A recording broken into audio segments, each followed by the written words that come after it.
O eternal and almighty God, from whom all power and wisdom come, we are assembled here before thee to frame such laws as may tend to the welfare and prosperity of our province. Grant, O merciful God, we pray thee, that we may desire only that which is in accordance with thy will, that we may seek it with wisdom and know it with certainty, and accomplish it perfectly for the glory and honor of thy name and for the welfare of all our people. Amen. We acknowledge we are gathered on Treaty 1 territory, and that Manitoba is located on the treaty territories and ancestral lands of the Anishinaabe, Anishinaabe, Dakota Oete, Dene Sulene, and Neothog nations. We acknowledge Manitoba is located on the homeland of the Red River Métis. We acknowledge northern Manitoba includes lands that were and are the ancestral lands of the Inuit. We respect the spirit and intent of treaties and treaty making, and remain committed to working in partnership with First Nations, Inuit, and Métis people in the spirit of truth, reconciliation, and collaboration. Please be seated.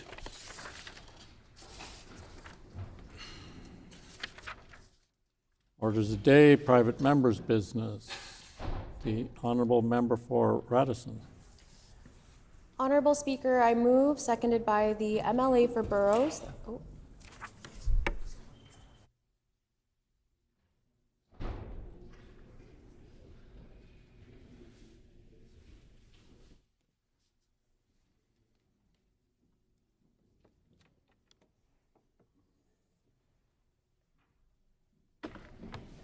The Honourable Member for Radisson. Honourable Speaker, this morning I'd like to call Bill 217 for second reading. It has been announced that we will now proceed to second reading of Bill 217. The Honourable Member for Radisson.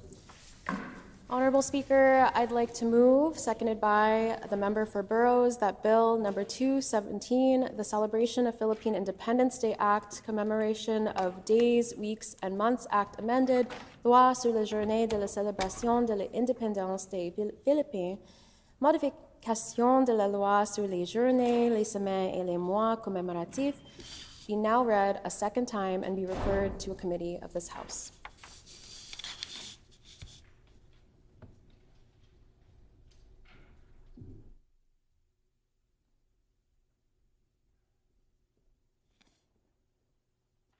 It's been moved by the Honourable Member for Radisson, seconded by the Honourable Member for Burrows, that Bill number 217, the Celebration of Philippine Independence Day Act, Commemoration of Days, Weeks, and Months Act amended, be now read a second time and be referred to a committee of this House. The Honourable Member for Radisson.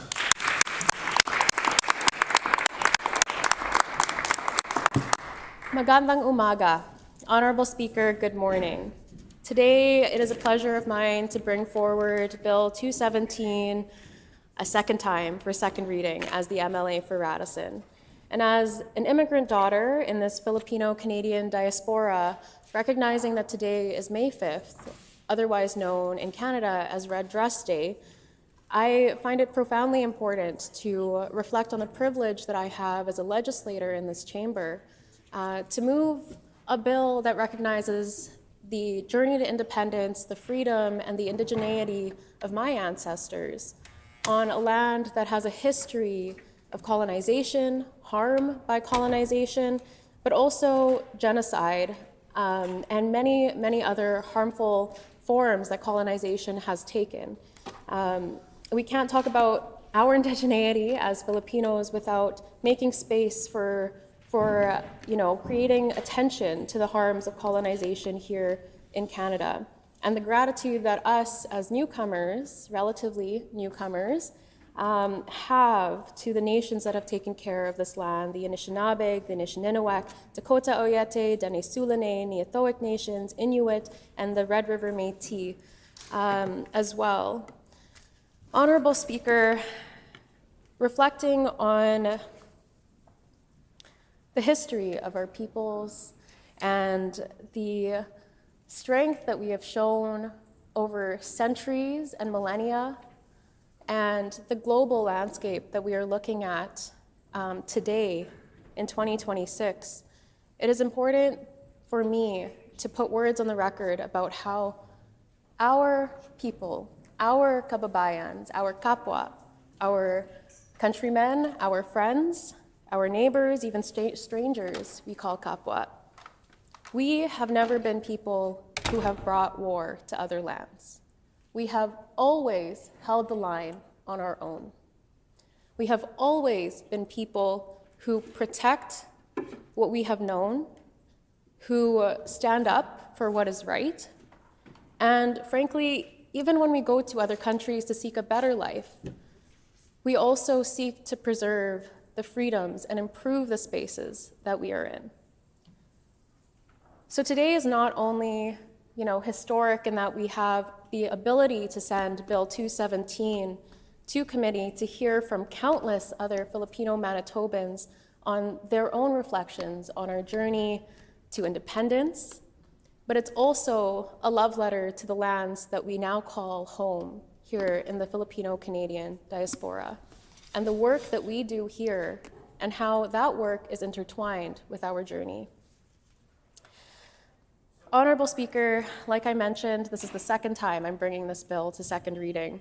It's been 2 years now that we've had to gather, thoughts from the opposition, thoughts from community, but also 2 years ago, just about, we had a gallery full of passionate Filipinos who were so excited to finally see legislation that not only acknowledged how good our food was, or how incredible our art is, how talented we are, how skilled we are as workers, how compassionate we are as neighbors, but also acknowledges the story that comes with it, and the very political story at that. And so before I get any further, I'd like to spend this time acknowledging folks who we have in the gallery with us today. Honorable Speaker, I'd like to table this list of our guests who join us this morning and who are joining us for the second or third time or fourth time in the gallery and have been supporting this legislation all throughout.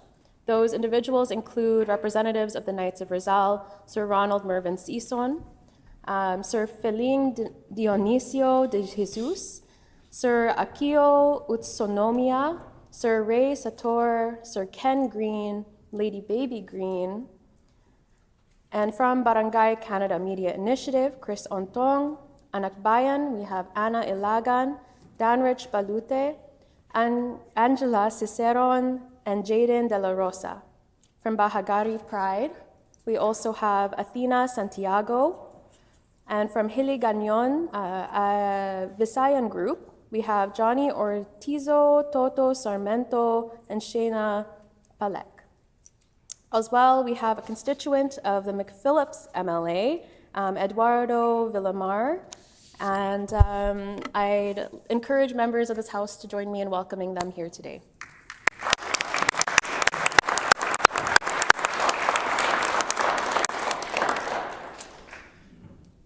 Honorable Speaker, in addition to these folks who join us here today, again, when we arrive in this space, we arrive with the backing of our ancestors, of a never-ending list of folks who, may not have even gone by their given names when they'd made history themselves. Though here in Manitoba, in honoring each of those people, we have countless groups, and that list keeps growing. And as the MLA for Radisson over the past 2 years, I've had the privilege of working with every single one of them. We have, the 204 volunteers, the Clan Anti-Atihan of Manitoba, ANCOP, Barangay Canada Media Initiative we mentioned earlier, BIBAC Association of Manitoba, the Bulacan Association of Winnipeg, Filipino Friends of Immigrants in Manitoba, Filipino Interchurch Association of Winnipeg, Filipino Members Chapter of Engineers and Geoscientists, Manitoba, Filipino Music and Arts Association of Canada, Filipino Seniors Group of Winnipeg, Hiliganyon, Visayan Ethnic Subgroup, Knights of Rizal, Winnipeg Chapter, who is here today as well, Magdaragat Philippines, Manitoba Association of Filipino Teachers, Manitoba Filipino Street Festival, Manitoba Table Tennis Association, Philippine Canadian Centre of Manitoba, Philippine Heritage Council of Manitoba, Quezon Province Association of Manitoba, Solid Mindanaoans Association of Manitoba, Teatro Filipino Manitoba, the Filipino Journal, the Filipino Express Incorporated, and the Ukulele Club Filipino Members Chapter. We also have, of course, the Mabuhay District. We have as well many more organizations.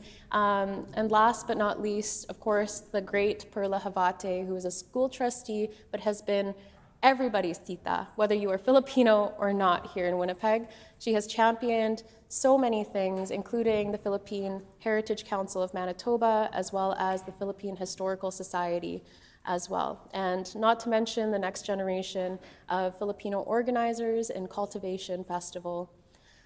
Honorable Speaker, we have been here for so long. We have been here for nearly 100 years on record as a people in Manitoba. We are on our way, if not at the 100,000 mark here in Manitoba. We are also the highest per capita population across all of Canada. And so while it's taken 2 years to get to this point, I am very excited for the opportunity today for members in this chamber to stand together for Filipinos across Manitoba to shine a great light and great opportunity to bring each and every single one of us together in a way that is not political. Honorable Speaker, we have an opportunity as legislators today to put the differences of this chamber aside, to honor the legacy of Filipinos that maybe we haven't even met yet, that maybe are the exact reason why we're here today in Manitoba, but that will benefit, that will have their journeys heard through the work that we carry out because of this historic day. So, Honorable Speaker, again, I encourage members to bring this bill to committee to ensure that June 12th, the Araw ng Kalayaan, independence from Spanish rule in 1898, is recognized permanently here in Manitoba so that Canadians of all walks of life, but particularly of Filipino descent, can look to us as inspiration of how we can be seen truly, fully, and as our full selves here in Canada. Thank you, Honorable Speaker. A question period of up to 10 minutes will be held. Questions may be addressed to the sponsoring member by any member in the following sequence. The first question to be asked by a member from another party. This is to be followed by a rotation between the parties. Each independent member may ask one question. No question or answer shall exceed 45 seconds. The floor is now open for questions. The Honourable Member for Agassiz. Thank you, and I want to take a moment and just welcome our guests to the gallery here today and also thank them for their contributions to our great province here in Manitoba. And we know that Manitoba has seen a significant growth of the Filipino population, and specifically in my constituency of Agassiz, Nipawin has seen a significant growth. Individuals adding to our economic platform in Nipawin and adding to our workforce. And I'm just curious if the member can tell us what specifically supports this legislation that this bill would bring to rural communities to ensure that those in rural Manitoba can properly recognize and celebrate this Filipino Independence Day. The Honourable Member for Radisson. Thank you, Honourable Speaker, and I thank the member for Agassiz for her question. I know that just last year we were there alongside the member for Notre Dame at the incredible festivities and the vibrant celebrations that happen, within her constituency in the town of Nipawin.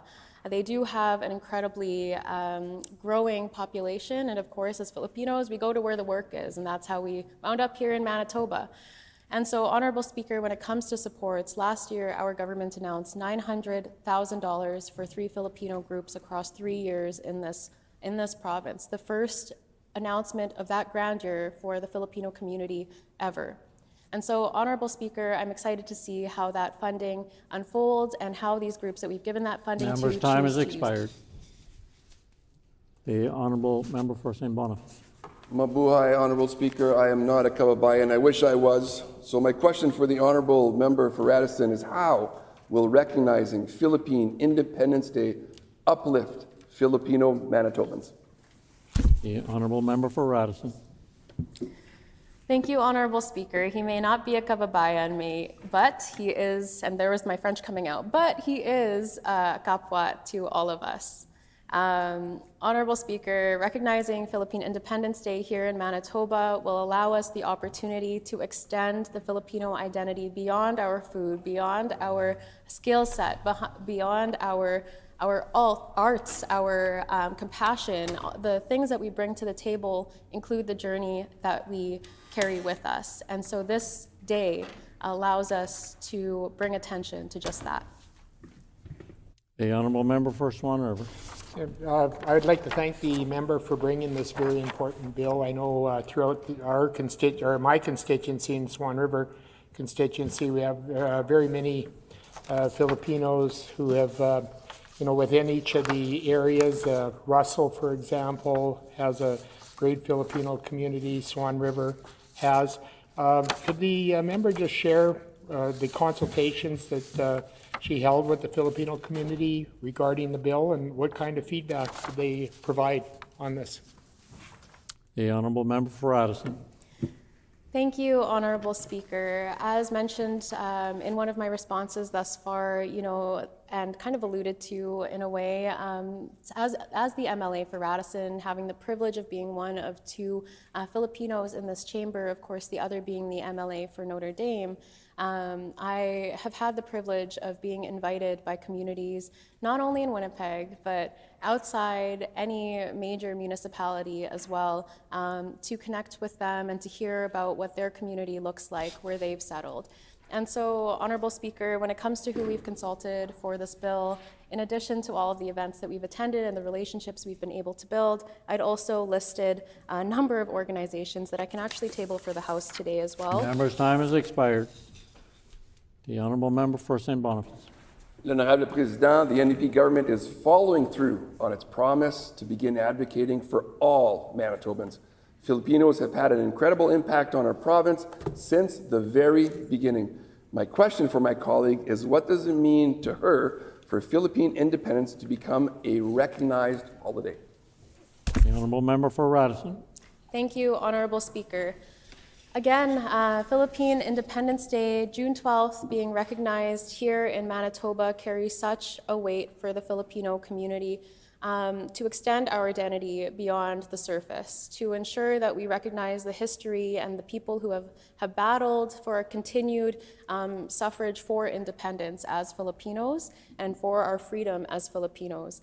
Those people include, the famous Dr. Jose Rizal, Datu Lapu-Lapu, many individuals who have fought their way to get to where we are as a people today. And so it carries an immense weight, and personally, again, an immense privilege being here as the MLA for Radisson in a country that my ancestors Member's time has expired. The honourable member for Red River North. Thank you, Honourable Speaker. And again, I too would like to thank the member from Radisson for bringing Bill 217 forward today. I do have a question for the member. Basically, back in the 90s, a provincial nominee program was started. Does the member know who started that program? The honourable member for Radisson. Thank you, Honourable Speaker. I thank the member for that question. When it comes to how Filipinos find their way here to Manitoba, again, like I mentioned in a previous answer, we find our way to where the work is, because we have no problem with rolling up our sleeves and getting to work and earning our place here in Manitoba, Honourable Speaker. Just to shed a little bit of light, many people find their way here through elected officials who allow or who walk through the process with a lot of newcomers who find their way here for work, to bring their families here themselves. And for myself, that was Bill Blakey. And through the MPNP program, later on, The member's time has expired. The honourable member for St. Boniface. L'Honorable Président, June is an amazing month that celebrates many communities, including Philippine Heritage Month.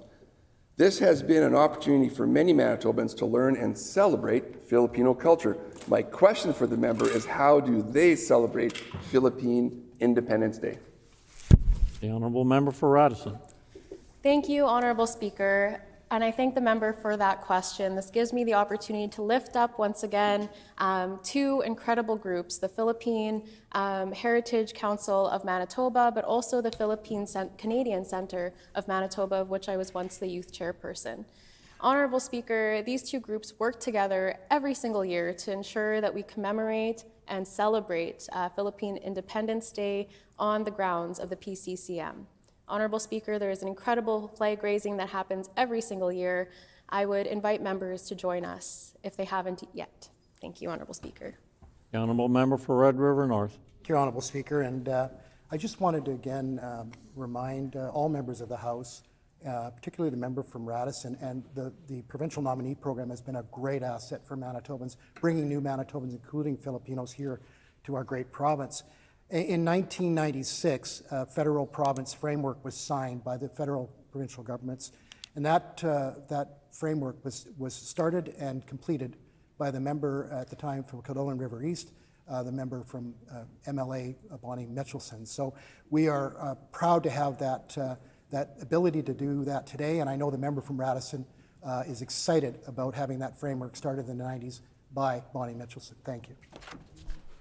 The honourable member for Radisson.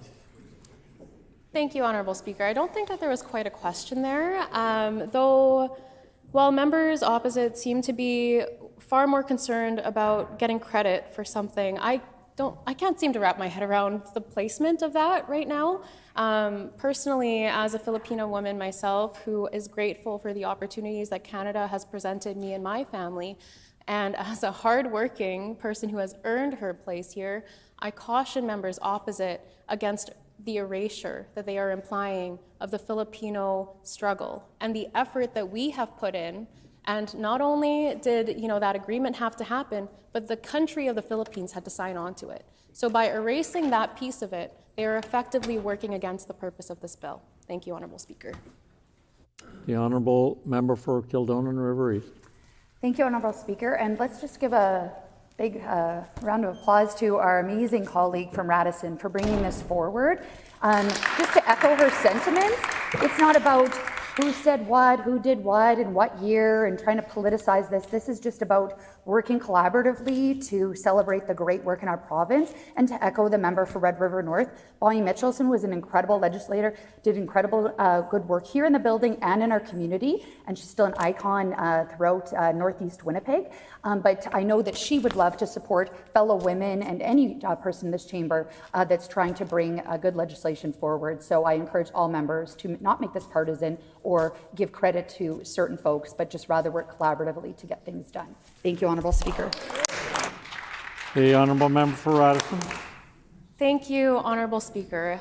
Like I'd mentioned many times today already, this doesn't have to be part of the political game in this chamber. Honourable Speaker, this is a bill that stands on its own 2 feet, that carries the merit in and of itself for members opposite to feel compelled to bring it to committee. And so, Honourable Speaker, with guests in the gallery here today who have been working their entire lives to get to the place that they are today and to ensure that the next generation of Filipinos can thrive here in Canada as well, I encourage members opposite to not delay this any further. It's been 2 years. Let's bring it to committee. Thank you. The time for questions has expired. The floor is now open for debate. The honourable member for Agassiz. Thank you.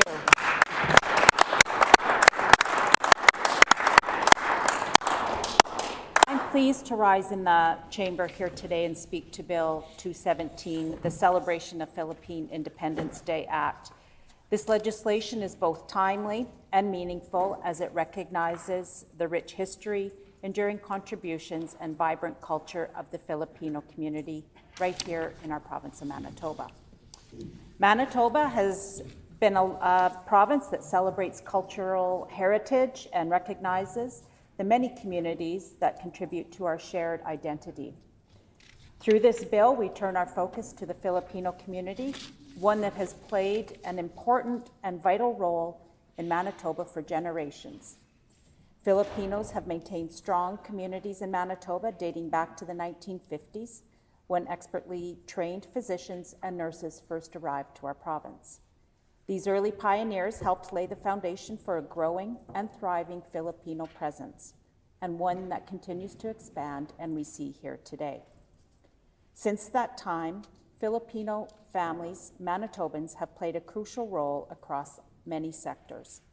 We see that in healthcare professionals, caring for our families, academics advancing knowledge, artists enriching our cultural landscape, and entrepreneurs creating jobs and opportunities.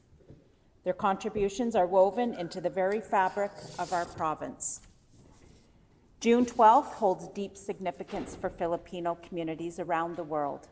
It marks the declaration of Philippine independence from Spanish rule in 1898, a defining moment in the history of the Philippines and a powerful symbol of resilience, self-determination, and national pride. Filipino independence is a day that celebrates democracy, freedom, and culture, a day that resonates deeply with Filipino Manitobans and offers an opportunity for all of us to learn and reflect. I've had the opportunity, and it's been a great honor to attend many of these independence celebrations in my home community of Nipua, and I want to thank the Filipino community there who always extend an invite to participate and be a part of that special celebration. We also see that Bill 217, formally recognizes June 12th as the celebration of Philippine Independence Day. This recognition would give all Manitobans an opportunity to learn, to celebrate, and appreciate the vibrant Filipino culture and heritage. Closer to home in my community of Nipua, and we've seen firsthand the growth and strength of the Filipinos. This growth has been supported by our local industry and economic opportunity, but what stands out most is the sense of community that is built. Like I mentioned, I've had the privilege of attending many Filipino events in Nipua over the years. Like I mentioned, Independence Day and the flag-raising ceremonies. I've attended heritage celebrations, parades and cultural events, birthday parties, basketball openings and tournaments. I've gone to a Mr. and Mrs. Talent show, which was unbelievable, a showcase of dance, song, artistic talent, and one that brought our community together. I've also attended store and restaurant openings in Nipua, celebrating the entrepreneurial spirit that continues to grow in rural Manitoba. These businesses not only contribute to local economy, but also introduce new cultural experiences to the entire community. I know it wasn't an easy road for some of these new business owners and entrepreneurs that have opened their doors, but they didn't give up, and I think that speaks to the resilience that we see throughout the Filipino community. What stands out at every one of these events is the warmth and welcoming nature of the Filipinos. There is a genuine openness, a willingness to share culture, traditions, and stories with others. It's something that leaves a lasting impression. And I must say the food. The food is always amazing, it's always plentiful, and you never leave an event hungry.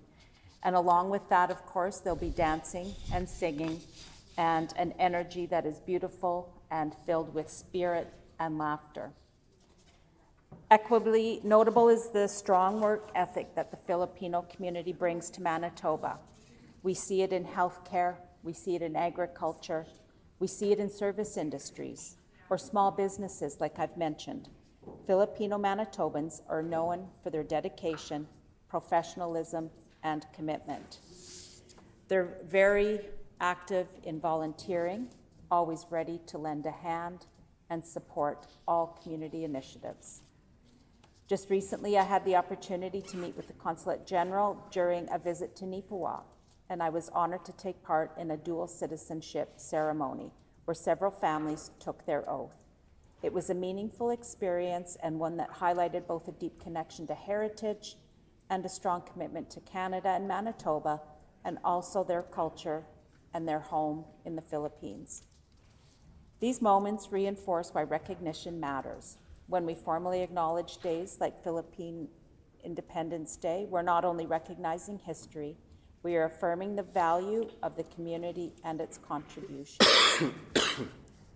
This bill reflects that understanding. It promotes multiculturalism in Manitoba, provides an opportunity for all Manitobans to engage with and appreciate the Filipino culture. It encourages learning, celebration, and connection, valuing the strength of our province as a whole. While we celebrate diversity, we must also remain mindful of differences in customs, as well as perspectives that can sometimes lead to misunderstanding or barriers. However, these challenges are not insurmountable. We can work together to create opportunities for cultural exchange. As we approach the summer months, Manitobans will have many opportunities to take part in festivals and cultural celebrations across the province. Filipino Independence Day, celebrated on June 12th, will be among them, featuring vibrant parades, traditional music and dance, colorful attire, and of course, the incredible food. These events are more than just celebrations, they are invitations. Invitations to learn, to connect, and to appreciate the cultures that make Manitoba. Bill 217 is important and meaningful. By recognizing June 12th as a celebration of Philippine Independence Day, we honor the history and contributions. I look forward to the month of June as we celebrate Filipino Heritage Month and all the celebrations that I know I will be attending, not just locally, but outside of the constituency boundaries. Especially excited to be a part of their Heritage Day in Nipua, where we see the most amazing, fantastic parade. A lot of the Filipino communities set a significant amount of time in setting up their parade floats, planning these celebrations. I'm especially excited to be a part of the celebration this year, an active participant in their program. Quite honored to be a part of that, and donning some of their traditional attire to participate. Again, I enjoy all that the Filipino community brings to my home community in Nipua, and visiting their restaurants, visiting their stores, and what they add to our communities across our province. We see it in all rural Manitoba. My colleagues can attest to that as well. So I look forward to the many celebrations, not just in Nipua, but like I said, outside those boundaries as we celebrate Philippine Independence Day, but also Filipino Heritage Month. Thank you. Order, please. Prior to recognizing another member, I would like to draw the attention of all honourable members to the public gallery, where we have seated from Ecole Laura Secord School 47 grade 3 students under the direction of Chantal Cote. The group is located in the constituency of the honourable member for Wolseley, and we welcome you here today.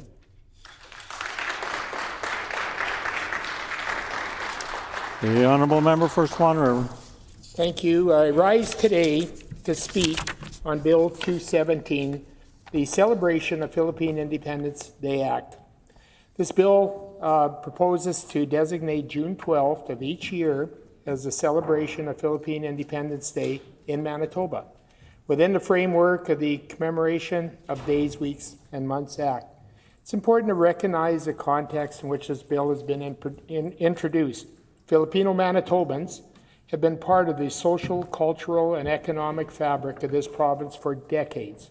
Their contributions span many sectors, including healthcare, education, business, public service, and arts. The history referenced in the preamble, beginning with the arrival of skilled professionals in the mid-20th century and continuing through successive waves of immigration, reflects a long-standing and meaningful contribution or connection between Manitoba and the Filipino community. The bill also highlights June 12th as a date of historical significance. It marks the declaration of Philippine independence in 1898 and is recognized by Filipino communities around the world. In Manitoba, this day is already observed through various community-led events and celebrations that promote cultural awareness and engagement. From a legislative perspective, Bill 217 is relatively straightforward. It doesn't create new programs or impose obligations. Rather, it adds a formal designation to an existing statute that recognizes various days, weeks, and months of significance. As such, its primary function is symbolic. It signals recognition and provides an official framework within which the day can be acknowledged across the province. Symbolic recognition can play a role in fostering awareness and encouraging education. By formally identifying a day of significance, the legislature can help draw attention to historical events and cultural traditions that may not be widely known. In this case, the bill also connects the observance of Philippine Independence Day with broader themes, including the impacts of colonialism and the value of solidarity among communities. At the same time, it's useful to consider how this bill fits within the broader approach to commemorative designations in Manitoba. Over time, the Commemoration of Days, Weeks, and Months Act has grown to include a wide range of observances. Each reflects a particular community, cause, or historical moment. Bill 217 would become part of that larger framework. It's also worth noting that the work of individuals who've contributed to strengthening relationships between government and the Filipino community. For example, former Minister John Reyes, who served in the PC government, was involved in a number of initiatives and community engagements that highlighted Filipino heritage and supported cultural recognition in the province. His role often included participating in cultural events, working alongside community leaders, and helping elevate awareness of the contributions Filipino Manitobans have made across many sectors. In addition, during his time in government, Mr. Reyes was part of efforts to address workforce needs in Manitoba's healthcare system, including outreach to the Philippines. This included initiatives aimed at recruiting internationally trained nurses, with efforts focused on bringing over 300 qualified health professionals to Manitoba to help meet staffing demands.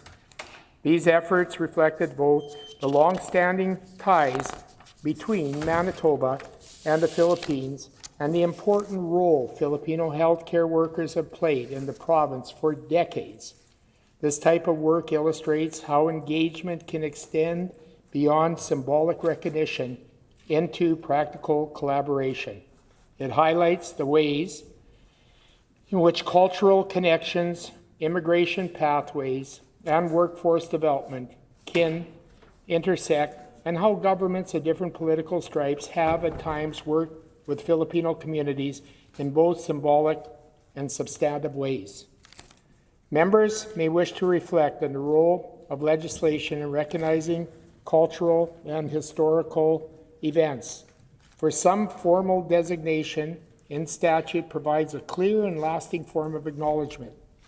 For others, recognition may also occur through community initiatives, educational programming, or annual proclamations that do not require legislative amendment.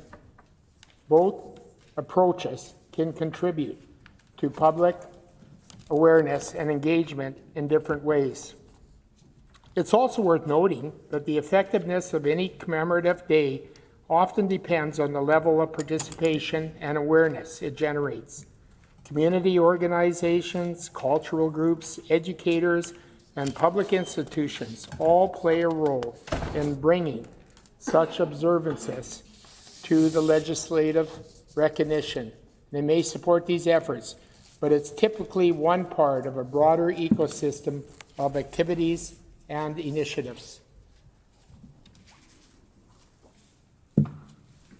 Bill 217 is a symbolic measure that recognizes historical and cultural importance of June the 12th for Filipino communities in Manitoba, while highlighting the value of cultural awareness learning, and community connection across the province.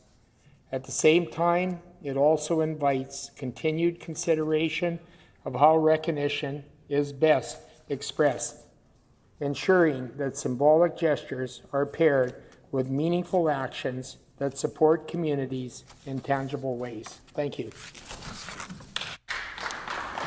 The Honourable Government House Leader. On House business. The Honourable Government House Leader on House business. Pursuant to Rule 34(7), I am announcing the private member's resolution to be considered on the next Tuesday of private members' business will be one put forward by the Honourable Member for Kildonan River East. The title of the resolution is National Strategy for Silver Alerts. It has been announced that pursuant to Rule 34(7), that the private member's resolution to be considered on the next Tuesday of private members' business will be the one put forward by the Honourable Member for Kildonan River East, and the title of the resolution is National Strategy for Silver Alerts. The Honourable Member for St. Boniface. Merci, l'honorable président. J'aimerais prendre quelques moments pour signaler l'importance de célébrer l'indépendance philippino ici au Manitoba. Comme vous savez, ici au Manitoba, nous avons une variété de communautés culturelles. Et je pense qu'en respectant, en reflétant et en célébrant la communauté philippino, nous célébrons toutes nos communautés culturelles. As I said earlier, Honourable Speaker, I'm not a Kababayan, I'm a Red River Métis. Red River Métis are proud of their culture. There's about 100,000 Red River Métis in Manitoba. There's about 100,000 Filipino in Manitoba. Thousands in Brandon, 15,000 in Agassiz, tens of thousands in Winnipeg. And I'm sure that all Filipinos across Manitoba would greatly like to see this pass this morning. Merci, l'honorable président. The Honourable Member for Spruce Woods. Thank you, Honourable Speaker. I am so happy to speak on this as I worked with Filipino nurses in Vancouver when I was there, and then when I moved to Souris, throughout the program we had several nurses come to the community and brought their families. And me being in business at that time, my husband and I both employed Filipinos and built a great relationship with them and have been invited to all different personal celebrations, but also have celebrated many community celebrations in Souris and actually in Brandon. And we just celebrated at the Filipino pavilion in the winter. So yes, very welcoming people. The Filipino community has made and continues to make significant contributions to Manitoba's growth, prosperity, and cultural richness. For decades, Filipino Manitobans have been an essential part of the province's story, helping to build strong communities, support key industries, and shape the social fabric in meaningful ways. Beginning in the mid-20th century, many Filipinos came to Manitoba to fill critical shortages, particularly in healthcare and manufacturing. Their skills, professionalism, and dedication helped sustain vital services and contributed to the province's economic development during important periods of growth. Over time, these early contributions laid the foundations for a thriving and well-established foundation that continues to expand and evolve. Today, Filipino Manitobans are leaders and contributors in virtually every sector. In healthcare, they remain a cornerstone of the workforce, providing compassionate and high-quality care in hospitals, long-term care facilities, and community settings. In education, Filipino professionals are shaping the next generation as teachers, administrators, and researchers. In business, many entrepreneurs have created successful enterprises that generate jobs and serve community across the province. Their presence is also strongly felt in public service, skilled trades, technology, and the arts. Beyond their economic contributions, the Filipino community has enriched Manitoba culturally and socially. Filipino traditions, values, and celebrations have become an important part of the province's multicultural landscape. Community organizations, cultural groups, and grassroots initiatives have helped preserve heritage while also creating opportunities for broader community engagement and understanding. A defining strength of the Filipino community is its emphasis on family, resilience, and mutual support.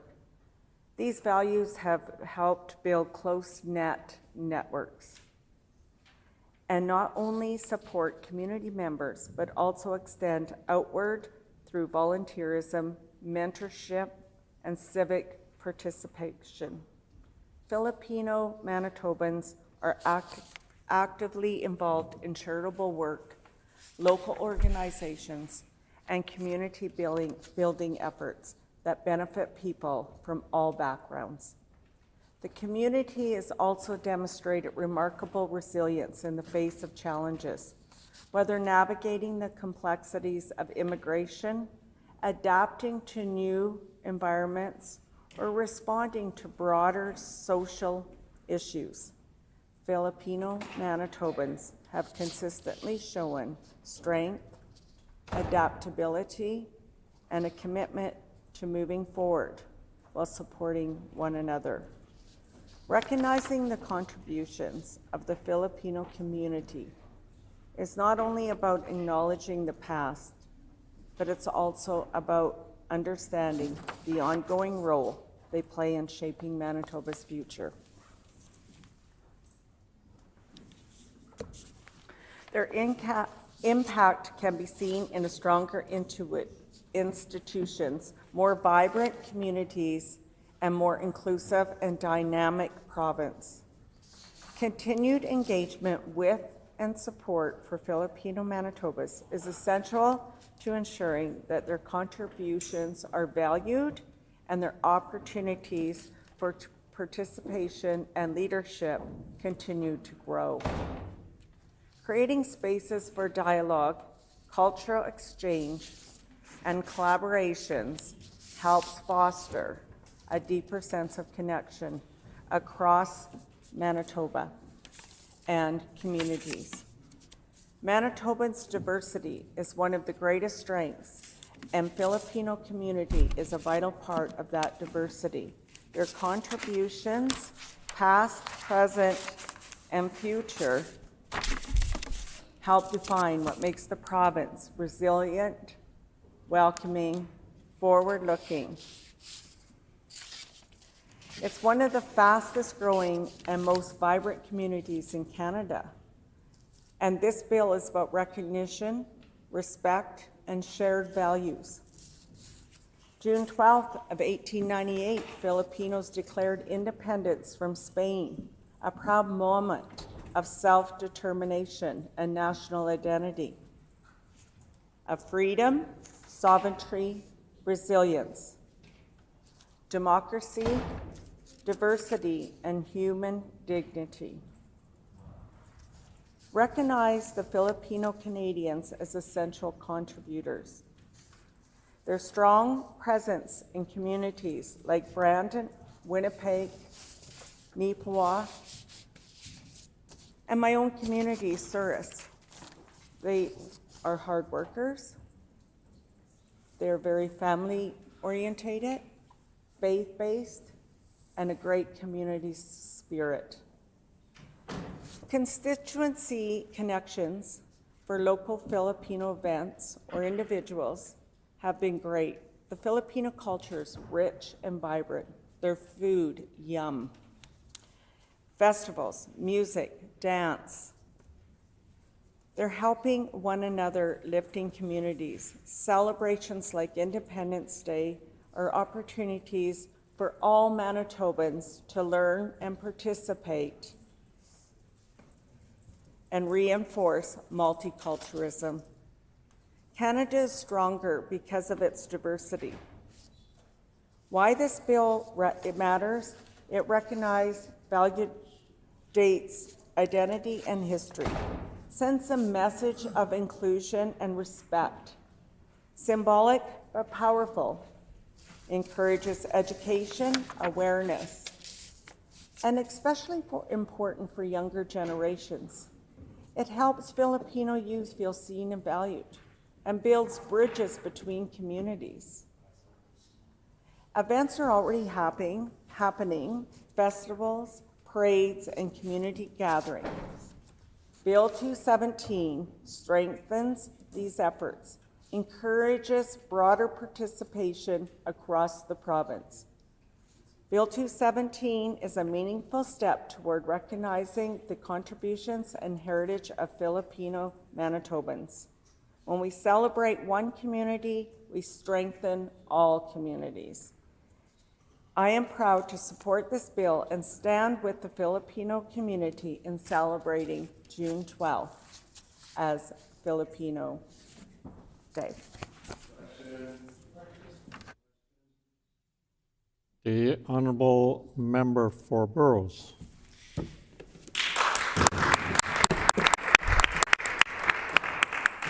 Thank you, Honourable Speaker. I just want to put a few words on record quickly. I won't take too much of time, but I'm so honored today to have this opportunity to speak about Bill 217, which is brought to the floor by the youngest MLA in this chamber, who is a Filipina. So I'm so proud of my colleague. And when you hear the words like magandang umaga this morning, that makes you happy. That speaks of the diversity we have in this province, that speaks about the contributions our Kababayans have to this beautiful, beautiful province. It could be contribution to our economy, it could be contribution to our social landscape. I would quote a few examples of how Filipino Manitobans are contributing to this beautiful and friendly provinces.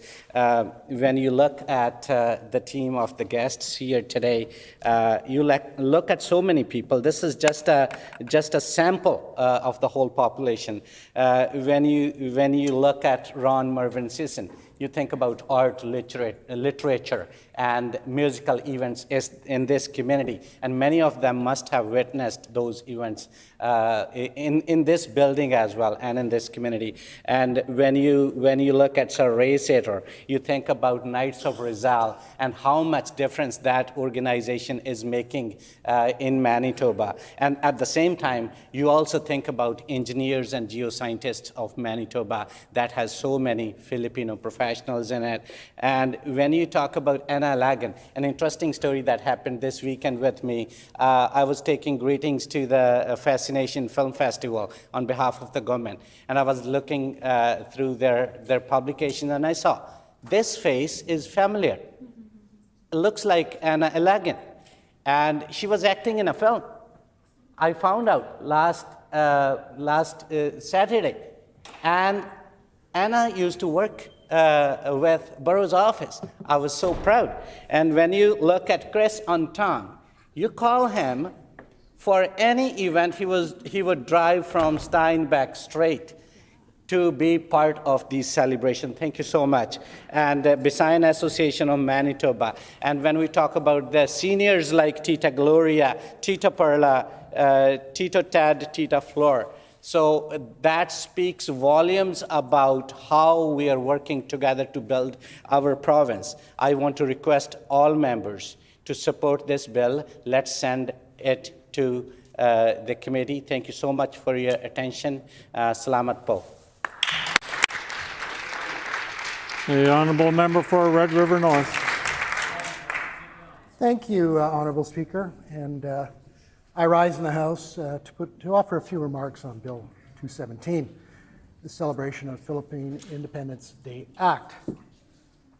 This legislation seeks to formally recognize June 12th each year as the Philippine Independence Day in Manitoba through its inclusion in the Commemoration of Days, Weeks, and Months Act. Filipino Manitobans have long been an integral part of Manitoba's growth and success. For generations, individuals and families from the Philippines have contributed to the province in a meaningful way, whether in our healthcare system, classrooms, businesses, public institutions, or cultural life. The background outlined in the bill reflects that history, from the arrival of highly skilled professionals in the mid-1900s, as the member from Radisson alluded to in her opening comments, to the continued growth of vibrant Filipino communities across Manitoba. June 12th itself holds deep historical significance. It marks the Declaration of Independence in 1898 and is widely celebrated by Filipino communities around the world. Here in Manitoba, that date is already recognized through festivals, gatherings, educational events organized by community members who take pride in sharing their heritage and traditions. From a legislative standpoint, the bill's purpose symbolic designation. It does not establish new programming or regulatory requirements, but instead places formal recognition of the day within an existing statutory framework. In doing so, it provides an official acknowledgement that may help raise awareness and encourage broader participation in these great celebrations. Symbolic measures such as this can serve a purpose. They can bring attention to important histories, create opportunities for learning, and reflect the diversity of the population we serve. At the same time, it is helpful to view this within larger context of how Manitoba recognizes commemorative dates.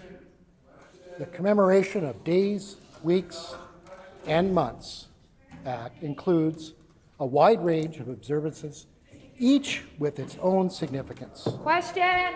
Adding another designation invites reflection on Order, how these please. When this matter is again before the House, the honourable member will have 7 minutes remaining. The hour being 11 o'clock, it is now time for private members' resolutions, and the resolution before us this morning is resumption of debate on resolution number 4, Women's Health in Manitoba. Standing in the name of the honourable member for Morden Winkler, who has 9 minutes remaining. Honourable member for Morden Winkler.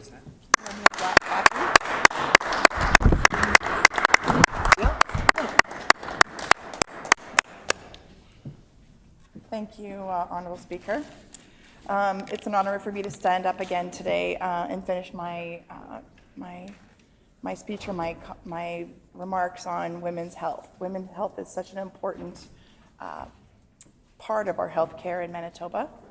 Women make up 50% of our population, and it's something that we really need to pay attention to, the needs that we have, specifically for women, because women are very different and we have different health care needs. In every family, in every community, we have women, and women's health is a huge factor in how our families function and how women are able to do their life. Women's health is more than just doctor's visits. It's about successful care, timely care, and making sure women feel supported at every stage of their life. Right now in Manitoba, there are serious gaps we cannot ignore, and I'm going to bring those to attention. Women in rural and northern communities are facing much longer wait times to see specialists like gynecologists. These delays can stretch months and years. Currently, women are waiting in rural Manitoba for up to 2 years to see a gynecologist. That's too long. It's leaving women waiting for diagnosis, treatment, and answers. That uncertainty can take a real toll, both physically and emotionally, on women. We're also seeing growing pressure on maternal care. The College of Midwives of Manitoba has made it clear that demand for midwives continues to exceed supply. I know young women in my community that are desperately wanting a midwife to do their prenatal journey and their birthing alongside, and there's no opportunity for them to have a midwife. In simple terms, there are not enough midwives for the number of women who need them, and we need to do better. We need to make that a priority in our province. Midwives, they play a critical role. They provide care throughout pregnancy, they support during childbirth, and follow-up care after the baby is born. They offer personalized, continuous care, and many women rely on that. That follow-up after having a baby is so important. Right now, too many families cannot access those services. Women really need those services. The shortages are especially serious in rural and northern Manitoba, in areas that are more remote, where healthcare options are already limited. Without enough midwives, women are often forced to travel far from home to give birth or rely on already overburdened hospitals. We've already seen the impact on staffing shortages. In the Westman region, birthing services were nearly paused twice within 3 months. That kind of instability is not acceptable. Women deserve better. We urgently need more midwives, and that means expanding training, improving recruitment, and making sure midwives are supported so they stay in Manitoba. Strengthening midwifery care is essential if we want healthcare systems that truly support women and families. I urge the government to look at increasing training and providing supports for women who want to go into this field. Fertility care is also another area that is under strain. Clinics offering services like IVF are struggling due to staffing shortages also. These services are life-changing for families trying to have children. Yet access is becoming more difficult because we don't have enough trained healthcare workers. At the same time, preventative care remains critical. Breast screening saves lives. We know that. We know women are being diagnosed earlier in life. We need to make sure we increase breast screening. Lowering the screening age from 50 to 40 allows earlier detection and better outcomes for women. This change didn't happen by accident. It came after strong advocacy, including the introduction of Bill 221, an earlier screening for breast cancer act by MLA from Roblin. This bill set a clear deadline to lower the screening age and required public reporting to track progress. During debate, the government announced plans to lower the age, but this was not until after they were pressured and pushed to do it. That's unfortunate. That's not putting women first. But this does show the impact of opposition advocacy and how the MLA from Roblin bringing this forward has made a big change in our province for women. So thank you to her for that. However, the bill itself still ultimately did not pass. They took this bill and did what they wanted to do with it, but we're still looking forward to the breast screening changing and for all of the work that our MLA from Roblin did. Now, it's also important to recognize the work that's been done to advance women's health care. The previous PC government made a number of important investments and changes to support women across Manitoba. They expanded healthcare facilities across the province to improve access to gynecologist services, as well as breast and ovarian cancer care. Through the Diagnostic and Surgical Task Force, they increased capacity for gynecology surgeries and reduced wait times by partnering with local healthcare providers. They also expanded support to survivors of sexual violence through the Sexual Assault Nurses Examiner program, including a $1.3 million expansion. This is all so important for women in our province.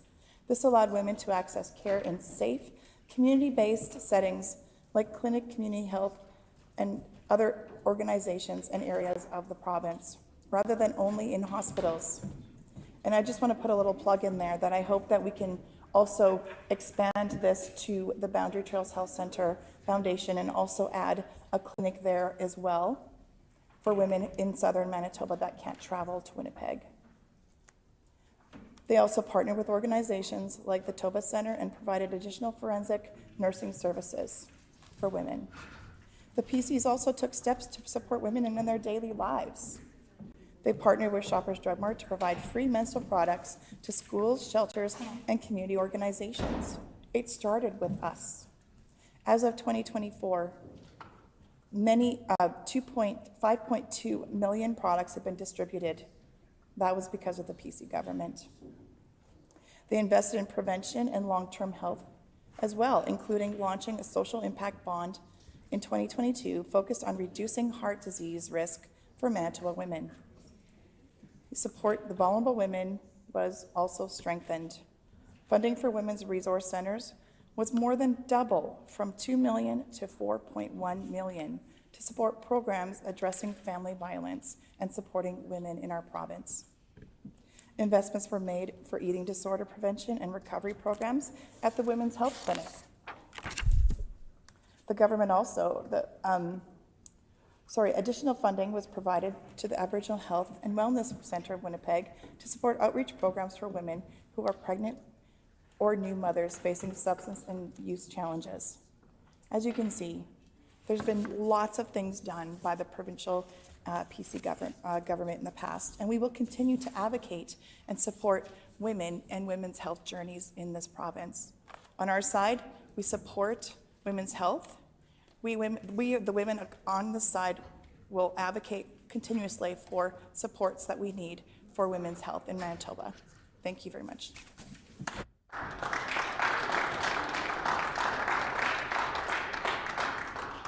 Seeing no further debate, the honourable member for Lac Du Bonnet.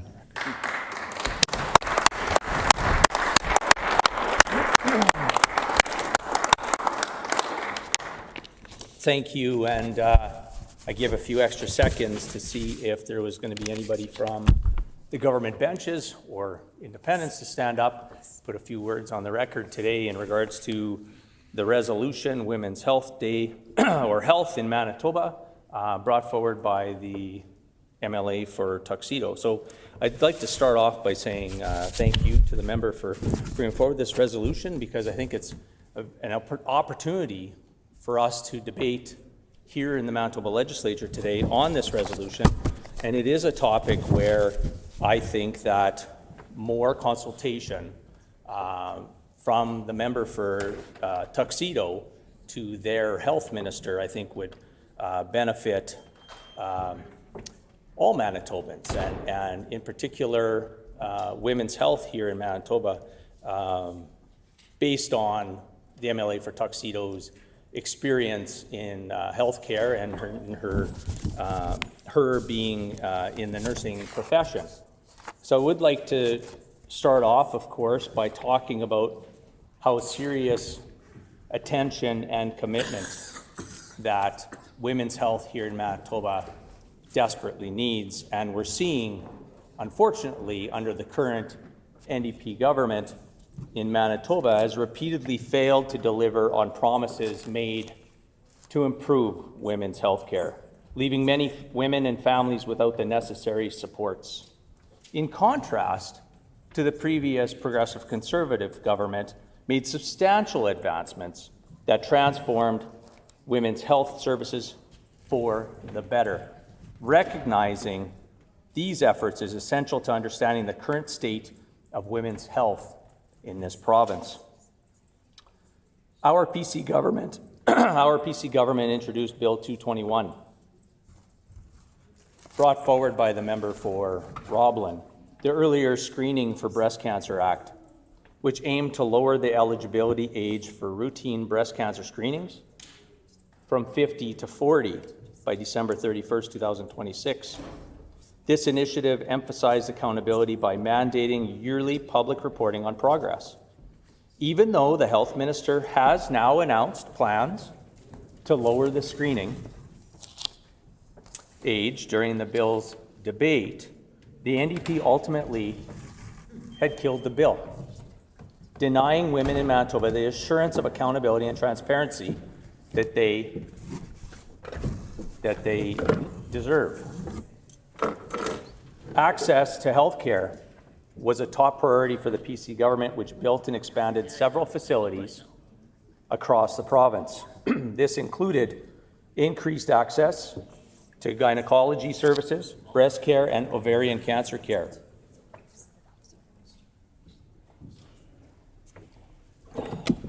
It was through initiatives like the Diagnostic and Surgical Recovery Task Force that the previous government worked to build capacity for women's health, reducing patient wait times and ensuring timely access to necessary surgeries. The PC government also introduced and expanded the provincial sexual assault nurse examiner program, better known as SANE. With a $1.3 million investment, survivors of sexual violence were able to access vital forensic nursing services in non-hospital settings, and this initiative was crucial in supporting vulnerable women, yet the current government has not prioritized such critical services, leaving many without the care that they need.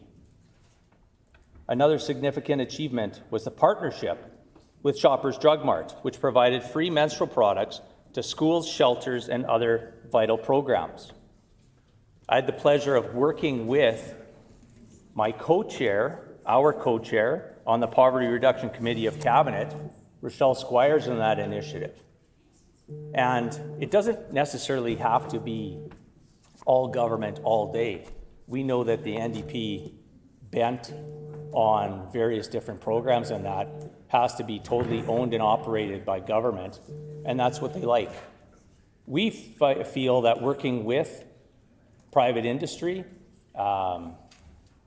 potentially businesses, to bring services to the front lines is a win-win situation. So we know that this effort led to the distribution of over 5.2 million menstrual products, showing a commitment to supporting women and girls throughout the province. In contrast, the NDP has failed to maintain this momentum, leaving many without access to these essential items. In 2022, the PC government launched a social impact bond dedicated to reducing heart disease risk for women and invested over $200,000 in a provincial pregnancy and infant loss program. These initiatives show a comprehensive approach to women's health, and the current government appears to lack. Support for vulnerable women also saw improvements under the PC government, which increased funding for women's resource centres and expanded the province's eating disorder prevention and recovery program. At that time, since we're bringing up topics of lack of support for vulnerable women and girls, I would like to do a bit of an acknowledgement that today is Red Dress Day 2026, so May 5th, which is a day to bring awareness for missing and murdered Indigenous women, girls, and Two-Spirited. Originated from the Métis artist Jamie Black, the Red Dress Project, and this serves to honor those lost to violence and address systematic issues. We know that Jamie Black Mercet's, as the founder of the Red Dress Project, was developed and initiated in 2009, and this is commemorated through displays of red dresses in public spaces across Canada and the United States. So with that, I'd also like to say, in regards to this resolution about supports for vulnerable women and girls, that the support is also available 24/7 for those affected via the National MMIWG Crisis Line at 1-844-413-6649. Once again, the support is available 24/7 for those affected via the National MMI WG crisis line at 1-844-413-6649. So now getting back to the resolution at hand, again brought forward by the member for Tuxedo, who I think would do us all a service by going and having that conversation with the health minister and moving some of these initiatives forward, if the health minister would take time to actually listen not only to Manitobans but her own caucus. So Order. Tragically, I'll just remind all members that pronouns are important in all spaces, particularly this chamber. Minister of Health, Seniors and Long-Term Care uses they, them pronouns. The Honourable Member for Lac Tabane. Tragically, the current government's inability to manage healthcare effectively has resulted in heartbreaking outcomes. Stories of women waiting for critical surgeries, like Debbie Fuster's nearly 2-month wait for a triple bypass surgery, highlights the urgent need for change. The tragic deaths of women like Genevieve Price, who spent 30 hours waiting for care, and Caitlin Albert, who suffered abuse during a hospital visit, underscore the failures of the NDP government to provide adequate support for women in vulnerable situations. These are just a few examples, and it's unfortunate that since the Canoe government has formed government, we see that wait times has increased to access care in our hospitals, and that goes for absolutely every culture and gender here in the province, and it's unfortunate. We know that while the NDP made various different promises, again during the election, and have fulfilled very few of those, especially improving women's health care. The reality is that they have broken many of those promises and failed to deliver on essential services. The previous Progressive Conservative government made significant advancements that supported women and families, and it is crucial to recognize these efforts as a benchmark for what women's health care should look like right here in Manitoba. Women deserve a government that prioritizes their health and well-being, and it is time to hold the current administration accountable for its failures. Thank you for your time.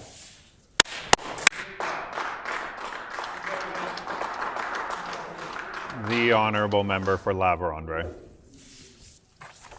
Thank you, Honourable Speaker. Thank you for the opportunity to stand today and speak on this resolution on women's health, something that is extremely important to all Manitobans across our province, as we know the importance that women play in each and every one of our lives. And let me be clear, on this side of the House, we will always stand for strong, accessible, and comprehensive health care for women across our province. That's because women's health is not a political talking point. It's not a slogan, and it is not something that should be reduced to a resolution in this chamber, while real challenges continue to grow outside of it. It's about real people, real families, and real outcomes. And right now, too many Manitobans, especially women, are not getting the care that they need when they need it. Honourable Speaker, this resolution makes broad statements about access, about rights, and about services. But what it does not do is address the most urgent issue facing women's health care today. Access in principle, or access, I should say, in practice, not in principle. Because you can pass resolutions and you can make announcements, you can have nice fancy press releases, but none of that matters if a woman in Brandon cannot access maternity care, if a patient in rural Manitoba cannot find a midwife, if a Manitoban is waiting hours or days for care in an emergency room. We have seen all of these real-world examples clear across our province. In Prairie Mountain Health Region, at-home birthing services were suspended due to staffing shortages. In Brandon, a maternity ward nearly closed. Across Manitoba, the College of Midwives has been clear. Demand far exceeds supply. These are not theoretical gaps. These are real failures in service delivery. And no resolution, no matter how well worded, will fix that. We also need to talk about the accountability of this government. Because while this NDP government speaks about expanding services, they voted down legislation that would have ensured transparency and progress. Our colleague, the MLA for Roblin, brought forward legislation to lower the breast cancer screening age to 40, with clear deadlines and mandatory reporting. And what did this government do? They killed that bill. Then they turned around and announced the same policy without the accountability. And that seems to be a trend for this government. They want to talk about nonpartisan legislation benefiting all Manitobans. There have been numerous examples of that brought forward under this current mandate from PCs on this side of the House, turned down by NDP on the government benches. In that example, the NDP then turned around and announced that policy, like I said, without the accountability. And that we can all see, Manitobans can see, is not leadership. That is politics. And Manitobans deserve better than that. On this side of the House, we have a strong record of supporting women's health, not just in words, but in action. We expanded forensic nursing services so survivors of sexual violence could access care in safe, community-based settings. We invested in programs to support women facing addiction, pregnancy challenges, and family violence. We expanded access to menstrual products across the province, millions distributed to those who needed them. We built capacity in surgical and diagnostic services to reduce the wait times. And we partnered with organizations on the front lines because we know best what women in the province actually need. But today, the challenge is not just about programs. It's about the people. It's about the workforce. And because without doctors, without nurses, without those midwives, without allied health professionals, there is no system. And the organizations representing those workers have been clear. They are telling this government, the NDP government, that recruitment is now falling behind, that retention is a challenge, that burnout each and every day is something that has become a real reality and something that is a growing concern. And they've been clear that help under the new NDP government and their mandate is not coming fast enough. So I ask, how does this resolution address all of these concerns? The concerns of groups across Manitoba, the concerns from frontline workers, and most importantly, the concerns from women who are unable to access the health care that they need. How does this resolution train a midwife? How does it recruit a nurse? How does it retain that specialists they need? How does it ensure that a woman in rural Manitoba can access care closer to home? Because those are the questions that actually matter. Honourable Speaker, there is another concern here. and that is the growing divide between urban and rural healthcare access. This resolution speaks broadly about expanding services, but the reality is that in many rural and northern communities, services are shrinking. They're not growing. And we see that each and every day as representatives of those communities, not the representatives of the government that represent a single city. Women are being asked to travel further, to wait longer, to navigate a system that is stretched far too thin. And that is simply not acceptable. We also know that women face unique health challenges across their lifetime, from reproductive health to maternal care, from cancer screening to menopause support, from mental health to recovery from violence. Those are complex and interconnected issues, and they require more than just these announcements. They require a comprehensive and a coordinated plan. Honourable Speaker, we can all agree that women's health matters. We can all agree that access to care must be protected. We can all agree that the services must be strengthened, but agreements are not enough. It's results that really matter. And right now, Manitobans are seeing service disruptions, staff shortages, longer wait times. And not just longer wait times. We're talking wait times that are reported to have doubled. The system is clearly under pressure. So instead of bringing forward another resolution, instead of patting themselves on the back, this government should focus on delivering real improvements. A clear workforce recruitment and retention strategy, support for rural and northern healthcare delivery, investment in infrastructure that actually works, and measurable outcomes that Manitobans can see and trust. Honourable Speaker, we will continue to advocate for women across this province, and we will continue to push for better health access, better accountability, and better results. Because women in Manitoba deserve more than promises. They deserve a healthcare system that works for them. Thank you, Honourable Speaker.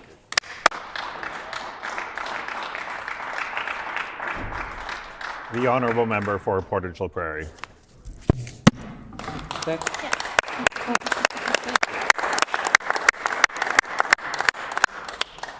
Thank you, Honourable Deputy Speaker.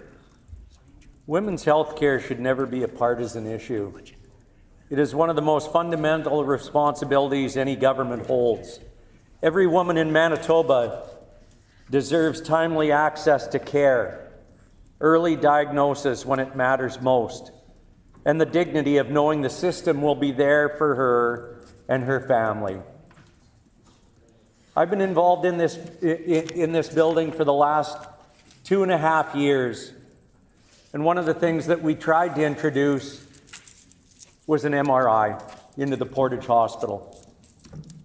MRI wait times across Manitoba have skyrocketed to almost 30,000 people.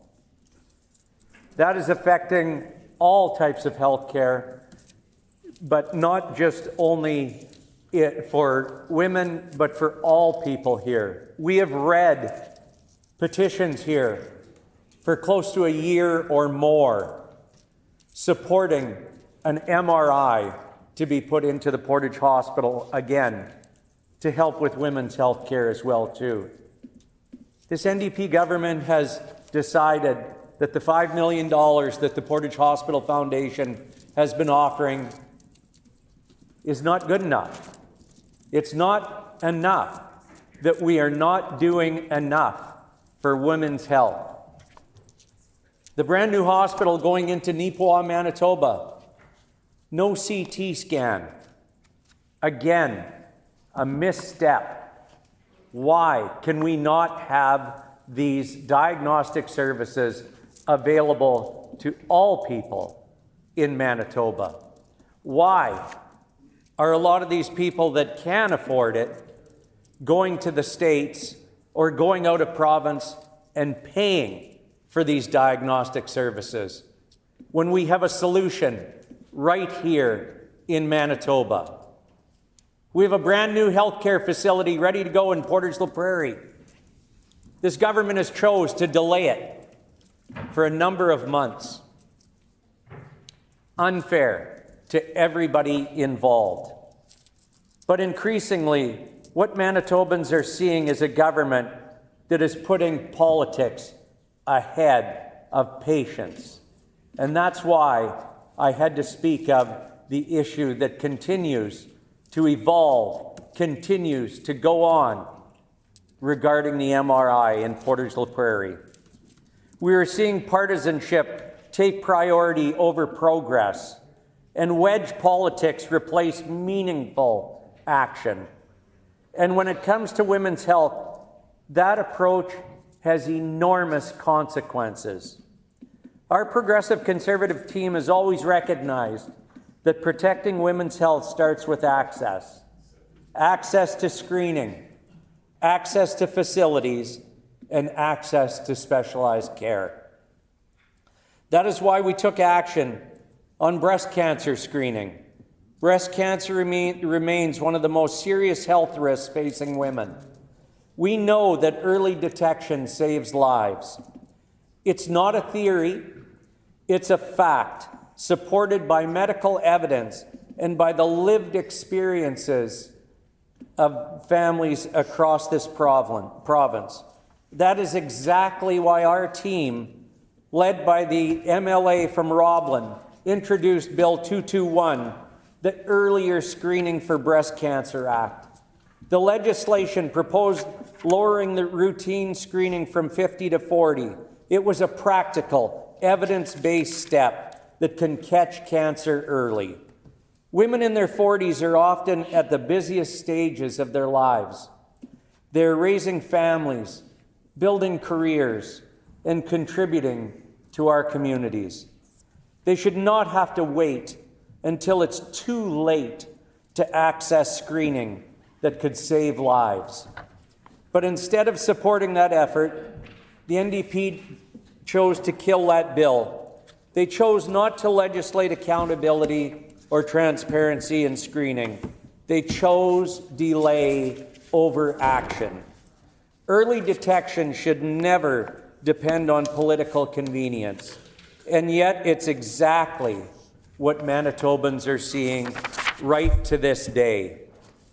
Beyond screening, we also understood that strong health care requires strong infrastructure. You cannot deliver timely care if the facilities are not there. That is why under the previous PC government, we made significant investments across Manitoba in the billions and billions of dollars. We built a new regional health facility in Portage la Prairie. We expanded the Bethesda Regional Health Centre. We expanded Boundary Trails Health Centre, and we moved forward with a new hospital in Neepawa, just to name a few. These projects were not just announcements, they were real improvements that meant shorter travel times, faster diagnosis, and better care for women, especially in rural communities. Rural communities where these women have to travel hours and hours and hours for diagnostic services in the middle of winter, in the middle of the night, and with them having already worrying about what the diagnosis may be, we choose politics instead. They meant that a mother, a daughter, or a grandmother could receive care closer to home when time matters most. Today, however, we're seeing a very different picture. Under the current government, more healthcare facilities are grey-listed than ever before. Services are inconsistent. Staffing shortages are abysmal and continue to impact access. You cannot claim to improve healthcare while access continues to shrink. You cannot promise better outcomes while more doors are effectively closing every day. Women's health is not just about physical care, it's also about safety and dignity. That is why our government took action to support survivors of sexual assault. We introduced and expanded the Sexual Assault Nurse Examiner program. This ensured that women who experienced trauma could access immediate, compassionate, and professional care. These nurses are specially trained not only to provide medical attention, but also to handle forensic evidence with care and sensitivity. Those first hours after an assault are critical. Survivors deserve support that's available, accessible, and respectable. This program made a real difference and has demonstrated what it means to put patients first. Because women's health means supporting women in their most vulnerable moments, not just talking about it, but acting on it. We also recognize the need for more mental health supports, particularly in the area of eating disorders. These are complex challenges that disproportionately affect women and require specialized, timely care. Our government made targeted investments in eating disorder programs with a focus on early intervention and treatment, because we know when it comes to mental health, delays can have long-time consequences, just as we're seeing today with the drug addiction issues that are going on. And yet, today, many families are still struggling to access timely care. Wait times are long, and systems continue to fall short of what Manitobans expect and deserve. At its core, the issue facing our healthcare system is not just funding, it's about focus and it's about accountability. Manitobans do not measure success with press releases. They measure it by whether they can get a screening appointment, whether they can see a specialist, whether they can walk into a hospital and receive care they deserve. And right now, too many women are being let down. The current government has had the opportunity to build on that foundation. Instead, they have allowed access to decline, avoid accountability. Manitoba women deserve more. They deserve a healthcare system that works. They deserve timely access to... Member's time has expired.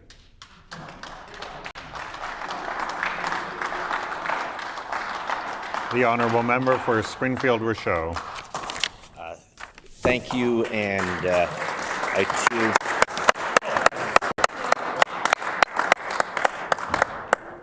I too wish to speak and debate this resolution that's in front of us. I don't know if we need leave. Maybe one of the NDP members would like to get up. It is a legislative chamber. It is where we come and we discuss issues that are important to Manitobans, and we debate. This is a resolution, fairly long one. It's quite exhaustive, has a lot of detail to it, and yet no NDP member gets up and wants to debate it. They all sit with their faces down, nose on in their phones and whatever else that they are occupying their time with, but they have no time to get up and debate a very important issue on women's health. Isn't that telling? They want to put stuff forward, and then they're just too unmotivated to speak to it. And there's the one member, if I knew his constituency, I'd call him out, but I actually don't know which constituency he is, because he is fairly unnoteworthy in this chamber, so I don't actually quite remember what his constituency is. I'm sure eventually it'll come to me, and I'll reference it. Very important that we be debating all healthcare. We have one of the worst, if not the worst, system in the country. So, I mean, it's your typical NDP approach. Whatever they are worst at, then they try to blame on somebody else. And I'm disappointed. I thought for sure in here somewhere they would still find room to debate politicians south of the border, because that seems to be their default position. They fail because of somebody else. And that's what this is. And our healthcare system is troubled. We are worst in many categories in the country. And not just are we the worst, not just are we at the bottom, but we are increasingly dropping below all the others. And so it's a very telling, it's a typical NDP tactic, put forward something and try to distract from a very, very poor healthcare system. I would like to point out that there are amazing men and women who are working in the healthcare system who have taken a lot of schooling. They believe in what they do. They love their job. They do the best they can. I would like to thank all of the individuals who are involved in the newest addition to my greater family. We have a new young individual who came forward. Her name is Maria Rosamunde Tully. And she came into this world at 7 pounds, 10 ounces, and just delightful. And yes, let's clap for her. And she is just the sweetest little thing. And her mom is just a terrific mom and just loves her. And of course, her older sister, who I call Mousy, but her real name is actually Tamira, just loves her little baby sister. And in fact, my daughter Brigitta gave birth at about 6:30 in the morning. By 11:30, she was at home already. And brought the little baby home, but she got amazing care, was very well taken care of. And there are amazing people in the healthcare system. The failing isn't the healthcare system. The failing is this NDP government. The failing is individuals, elected officials, who have no idea where they're going. They have no roadmap. All what they have is announcements and resolutions that they don't even trust their own backbenchers to get up and speak on. They won't let them. Every one of them, it's like in an airplane. They all have their seatbelt on, and the sign is up, leave your seatbelts on because you're not allowed to get up and speak. And that's the typical NDP approach. They put forward a resolution, try to cover up the mess that they've created in healthcare, and then allow nobody to speak on a resolution that they put forward. And you know, we as a progressive conservative caucus want to debate this. We'd also like to hear what members opposite have to say, but evidently their leadership, their premier for sure doesn't trust them. That's why in most of these debates, you have ministers speak, and even they are all scripted. They don't allow the backbench to speak to any of these resolutions or legislation for that matter. They all have their seatbelt on, big red sign, you know, seatbelt use mandatory, and they don't let them speak. How unfortunate. But you know what? We have men and women who do an amazing job. And we all are related, have family, have friends in the healthcare system, and they are doing an amazing job. And now the members opposite in the NDP bench find all this funny. They take great pleasure in one of the worst healthcare systems in Canada across North America, and they laugh and jeer and totally out of touch. This is a group of men and women who are so out of touch of the reality of what's going on. I'd invite the member to bring his comments back to the private member's resolution, which has to do with women's health.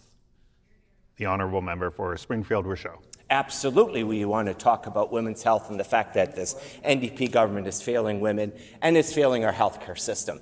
And that's why they won't speak. And that's why they're not allowed to speak, because of all these failings towards women's healthcare. And I would reiterate that there are amazing men and women in the healthcare system who are providing great healthcare to women. They do an amazing job. I know many of them, and they are, whether it's a newborn at 7 pounds, 10 ounces, or somebody who is in their 90s who needs healthcare. And we appreciate and respect the fact that they are providing amazing healthcare to Manitoba women in spite of a failing NDP government, who the last time they were in power drove this healthcare system into the ground, and they're back at it again. We have men and women, but we're talking about the women today, sitting in emergency rooms after 30 hours, passing away, and were never attended to. That is not health care for women. That is not providing health care for those who need it. And I understand. I understand why not one NDP MLA, none of them will get up and debate their own resolution. They won't even speak to it. The backbench can't be trusted, and the ministers evidently can't be bothered. And women are often those who are in need of very special health care, and they need a good, robust healthcare system, and we know that they are not getting it from this particular NDP government. In fact, we've seen some very sad and tragic cases of individuals and women who have been failed by this healthcare system, and that is really unfortunate. And you would think that the NDP backbench, those who have a lot more time than, say, ministers would, that they would be able to be advocates for these women who need healthcare, and they need it in quickly. They need a quick response, and that's not being provided. That leadership is not being provided. And I would point out to this chamber that that putting a resolution forward isn't going to help women's health care. Just putting a resolution forward, and they're not talking about it, not debating it, not being allowed to debate it, being forced to sit in their seats and not stand up and debate it. That is very unfortunate. And I struggle with bringing up individual cases. I find it bothers me. And a woman who for 5 days in the Grace ER had brain bleeding and dementia, and we all know that outcome. I mean, those are just troubling. And to put something like this resolution forward, and it's gratuitous, and then not talk to it, not debate it, not discuss it, put their heads down. The NDP all sit there, put their heads down. They're all working their cell phones, all working on their papers, and won't get up and explain to Manitobans how someone can be in the emergency room for 5 days and not get care. Somebody was in an emergency room for 30 hours and in agony and passed away. And families are coming forward and discussing it. Families want for their loved ones, for the women in their family, to have proper health care. And this isn't about the healthcare providers, who are doing a magnificent job, doing the best they can with what they have. It is a political system. It is and the honourable member's time has expired.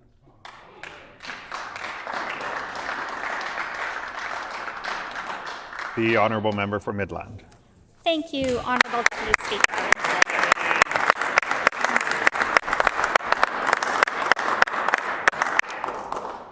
So I rise today to speak about something that affects almost every family in this province, and that is women's health. And quite frankly, like my colleague, the member for Springfield Rashad, I'm surprised that there is not a single member on the government benches that wants to stand up and actually speak to their own resolution. Yet on our side, we've had numerous speakers stand up and talk about the importance of women's health. So clearly, we are the ones that will always stand up for meaningful support and accessibility of women's health care. Women's health care is something that affects myself. It'll affect my 7-year-old daughter as she grows. And so it's important that we have accessible and meaningful support to the issues that face women directly. When women's health is overlooked, delayed, or unprioritized, as it has been under this NDP government, the consequences are not abstract. but they are deeply, deeply personal. And they are felt in our homes, in our workplaces, and in our communities. So today in particular, I want to focus on 3 areas of women's health that should be and must be prioritized. My colleague, the MLA for Roblin, has spent hours, countless hours, working with survivors and advocates to advocate for earlier breast cancer screening for women.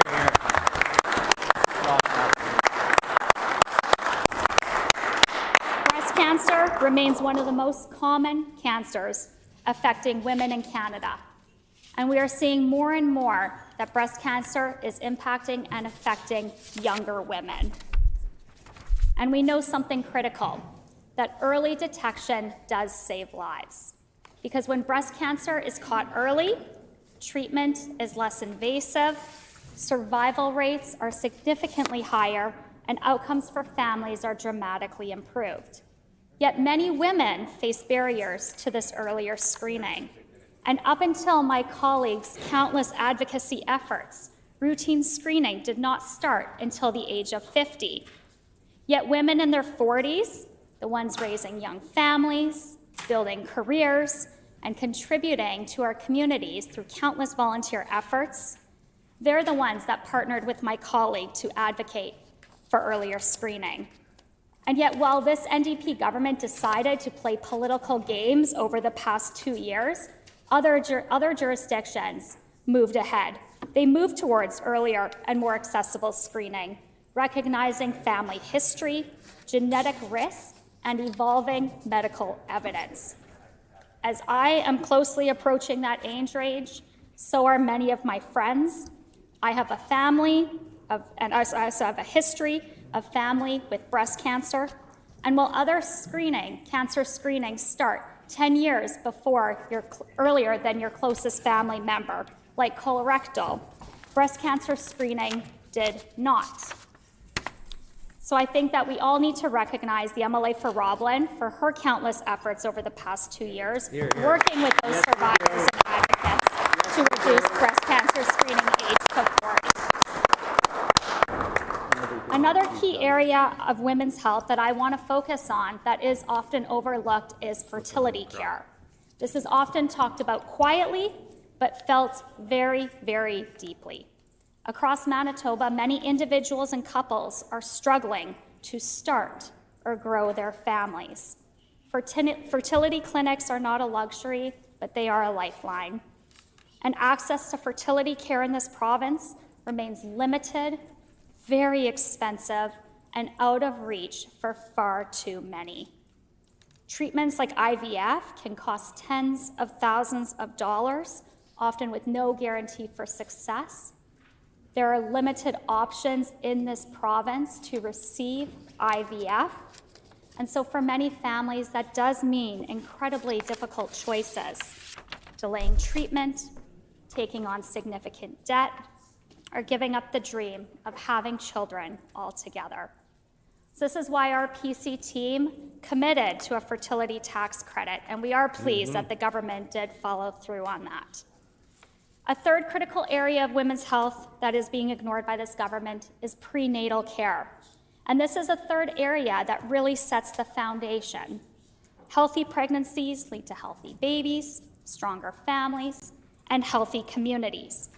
But for too many women, especially in rural, northern, or underserved communities, they face long travel distances, limited access to obstetrics and family doctors, and emergency care, if necessary, that takes far too long to either arrive or sitting in waiting rooms. In fact, when the NDP was last in power, they shut down rural emergency rooms. And this is exactly the population that is underserved right now when it comes to prenatal care. Prenatal care is critical for women's health.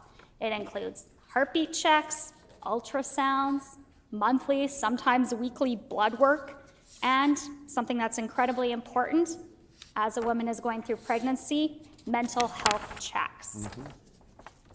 So let's talk about where the NDP has failed on women's health. And similar to my colleague, the MLA for Springfield Rashad, it's very difficult to talk about the challenges and the tragic outcomes that have occurred over the past 2 years, specifically with women as a result to access to emergency care in our ERs. A 69-year-old woman, Debbie Fuster, died in October 2024 after waiting almost 2 months for triple bypass surgery that she was told she needed urgently. Genevieve Price died in that same St. Boniface Hospital emergency department on November 22nd after spending 30 hours awaiting for appropriate care. Stacey Ross died on January 16th of this year after an 11-hour wait for admission in, again, the St. Boniface Hospital emergency department, and her family was subsequently told that the long wait was a factor in her tragic death. Judy Burns, again, died on January 21st of this year at St. Boniface Hospital, and her family has raised serious concerns about the care that she received. Last year, a First Nations woman named Geraldine Mason was thrown in jail for a whole month because she had tuberculosis. And Caitlin Albert, an 18-year-old pregnant woman from Norway House Cree Nation, was left traumatized after a nightmare hospital visit that included verbal abuse, neglect, and cruelty from medical staff at the Thompson Hospital. So we recognize that the NDP is trying to play political games with this resolution that they brought forward. But everything that I have just discussed, those women, tragic outcomes and circumstances, tragic deaths that their families are now having to suffer through under this NDP's watch. Yet this is the resolution that the NDP brings forward today, not on actually having to or improving healthcare outcomes for women, not focusing on improving women's health where they actually need it. This is incredibly disappointing that this is the stuff that this NDP government is bringing forward. Women make up the majority of the population in the province now. Our healthcare outcomes are changing. Our focus needs to change. We need to look at evolving medical evidence as to where cancers, breast cancer, colorectal cancer, heart conditions that affect women, those outcomes, those solutions, that's what the government needs to focus on, not playing political games with something that they have no plan of improving access to women's health. And if this is so important, then why aren't those members on the opposite side standing up to speak to this resolution? They're the ones that bring it forward. Clearly they think it's important, but yet they're refusing to put any words on the record as it relates. The hour being 12 p.m. The next time this matters before the House, the honourable member will have 1 minute remaining. The hour being 12 p.m., this House is recessed and stands recessed until 1:30 p.m. today.